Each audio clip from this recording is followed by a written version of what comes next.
Yeah, my people, viewers and subscribers all over the world, this is another moment of truth. This morning, when I was about going for my morning exercise, I came in contact with a video where one Kemi lawyer or whatever they call her said that over her dead body, Biafra will come. I laughed. Over my dead body, Biafra will never emerge. Never, ever in my lifetime. Over my dead body. Kemi Naira, April 24th, 2020. Before now, she had been trending on the account of announcing that my big brother Nnamdi Kanu is dead. I laughed. I didn't want to give her what she wanted by getting involved or joining issues with her. Although I'm making this video as a matter of intervention on behalf of my people, so that they understand these things better, how these things work. Okay, you see, in this media era, especially on the social media, there are a lot of competition. I want you to listen very good so that you don't walk into the trap of this maniac. All right. So this whole thing, this is how it works. You see, bloggers, vloggers, video content creators, the competition is biting harder. The space is getting smaller, and everyone wants to be at the front. Everybody wants to trend, whether positively or negatively. Whatever trend happens, it is a plus to that blogger. They are raking money, and that is exactly what this maniac wants. You know, she has been suffering so many setbacks, going to prison, so many health and mental issues. Okay, so she really wants to come back at all costs. So that's why she's putting out all these things, and my people are biting into her trap. You know, they are taking the bait from this maniac, and honestly, she'll be sitting one place sipping her alcoholic water and laughing at my people for giving her what she wanted. All right, so I want to use this opportunity to tell my people, desist from giving this woman any credibility or any kind of popularity. She doesn't want it anything. She doesn't want it at all. Have you imagined why some people will just wake up and say that maybe a popular actor or actress is dead or this and that, just to attract traffic? That's exactly what this young maniac. Is she still young? At her age, she should be clocking nearly 50 or more. So she's over menopause. So all of that is really affecting that woman. And all you can do for her as a person is to ignore her. Okay?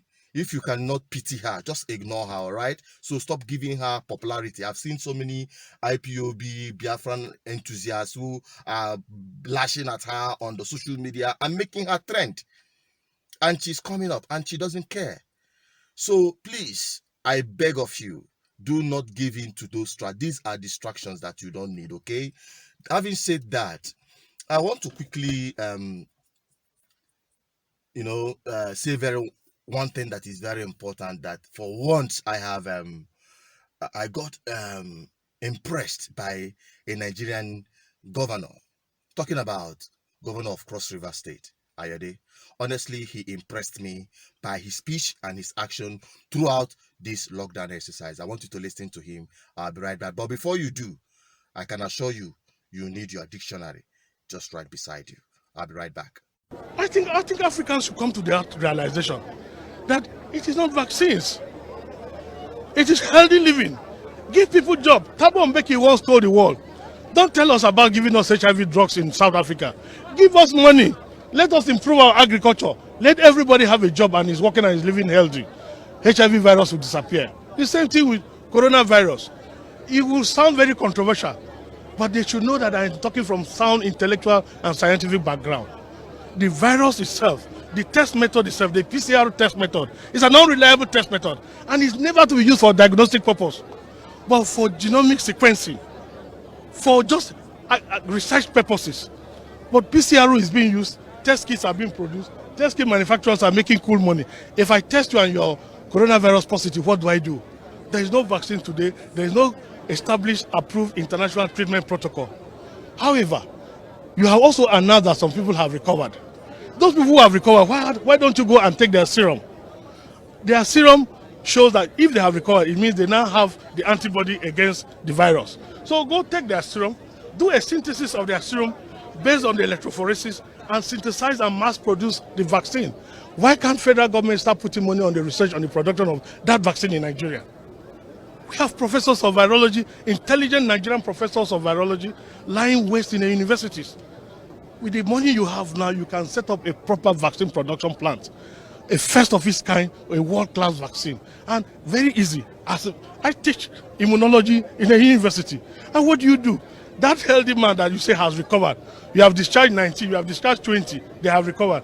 That means that those people are strong and healthy enough that their antibodies they have generated, you can extract it and pass it through a Fourier transform infrared spectroscopy, through a dictionary to establish the active ingredients, active immunoglobulins that responded to your the coronavirus. Then synthesize it in large quantity and mass produce it, and that becomes your vaccine. You see that? Looking at him, you see a very young, vibrant, intelligent young man, right? Doing what he could do. And you remember the African country that had been on the news. They are the ones producing the best ventilators, the cheapest and the fastest test kits for COVID-19 and all of that. Senegal is doing what most countries can't, testing everyone, symptoms or not, entering a health center for the novel coronavirus. It has no shortage of testing kit thanks to this lab at the Institut Pasteur. Researchers are developing a $1 quick diagnostic kit, originally made to test for dengue fever. Patients drop blood or saliva onto the devices and wait for a bloodline to appear, like a pregnancy test, explains researcher Amadou Sall. There is no need for a highly equipped lab. It's a simple test that can be done anywhere. The idea is to rapidly produce 2 to 4 million kits, not just for us, but for African countries, so that we can detect and isolate patients quickly. The sick are administered a cheap anti-malarial drug called chloroquine, commonly found in sub-Saharan Africa where malaria is endemic.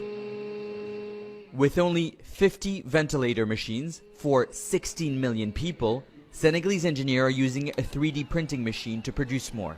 While imported ventilators cost $16,000, this one is just $60.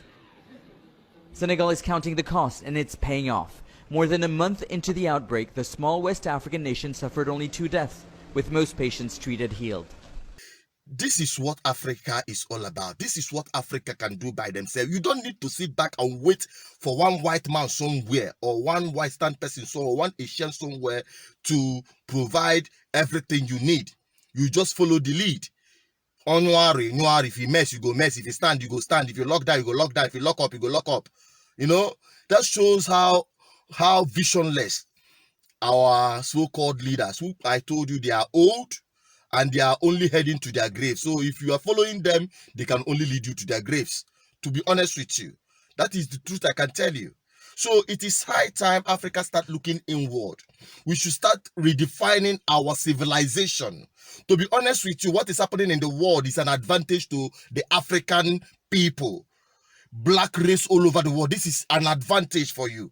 As the world is turning themselves into robotic countries and nations, Africa can remain the only destination for true nature, where humans and nature interface, where we can live organically, where you can have a breather of fresh air, where you can have a feel of being a human living on this planet Earth and not living in one space or in one spacecraft in the name of technological advancement. I'm not against it. I've said it here time and over.